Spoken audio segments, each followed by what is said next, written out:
I'm recording this video on April 30th, 2022, and allergy season is in full swing. There is pollen, tree pollen, especially everywhere.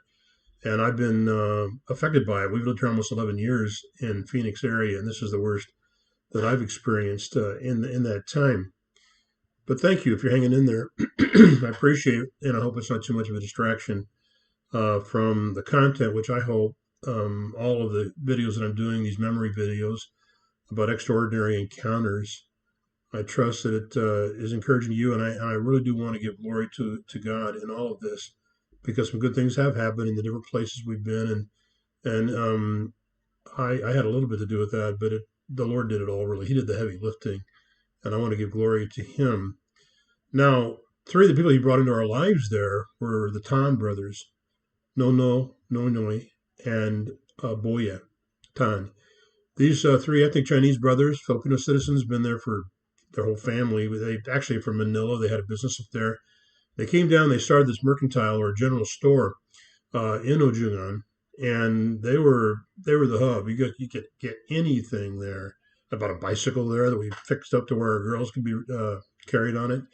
And we began to deal with them, and they were right there, and could get all the supplies. And what wasn't there, they would order from Manila. Came down on a ship. They had these boats that took about 18 hours to travel between Manila and the island of Tablas. So we can get all the supplies we needed for anything that you wanted to do. So we got a list of supplies. Bonin began to put that all together, and we put our orders in and begin to get the rebar and the hollow block and the concrete, all that kind of stuff, and begin to order that and build. Now the Tons were interesting. I mean, I like these guys. Boya was he's the oldest and he was off to himself. Nonoy he just was all business too, and nice guy. We liked him, but Nono, the youngest, actually became my friend. He was described by the pastor as, your friend from the store. And so people recognized that there was a friendship there. Now, these guys were rich. I mean, they were the three wealthiest people probably on the whole island, certainly in our area.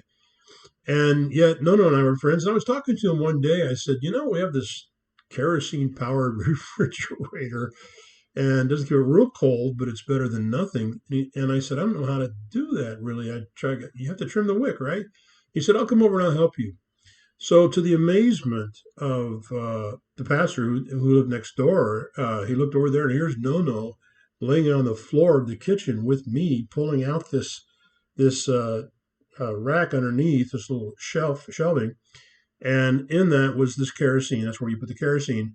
And he taught me how to trim the wick and keep the fuel at a certain level, and then how often you should do that. And so we had a refrigerator to use for the whole year that we were there.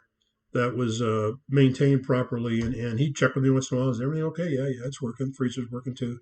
So that was kind of the input there. Now um, we developed this friendship with them, and they were, I was, of course, they knew why I was there, and we talked about the Lord. I mean, at least I did, and I think he had some background in a Catholic school or something up in Manila, so they knew about the Lord. But in any event, these three guys were a godsend.